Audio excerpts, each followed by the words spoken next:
परराज्यातून अनेक वाहनातून लाखोचा प्रतिबंधित गुटखा मालाची अमरावती शहरात तस्करी केली जात आहे। अशीच गुटखा मालाची खेप अमरावती शहरात येत असल्याची गुप्त माहिती मिळताच 9 डिसेंबर रोजी शहर गुन्हे शाखेच्या पथकाने धडक कारवाई केली।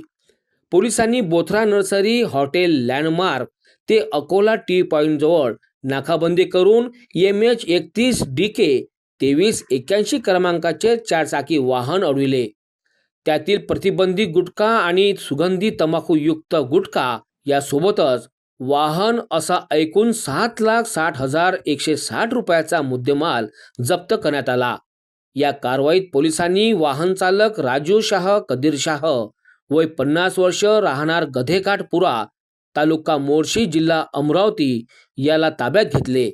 अन्न सुरक्षा अधिकारी गजानन गोरे यांना तात्काळ पाचारण करून मालाची तपासणी करून बडनेरा पोलिसांच्या ताब्यात आरोपीला देण्यात आले। ही संपूर्ण कारवाई पोलीस आयुक्त अरविंद चावरिया यांच्या आदेशाने पोलीस उपायुक्त गणेश शिंदे, पोलीस उपायुक्त रमेश धुमाड यांच्या मार्गदर्शनात गुन्हे शाखा पोलीस निरीक्षक संदीप चव्हाण यांच्या नेतृत्वात पथकाने केली आहे।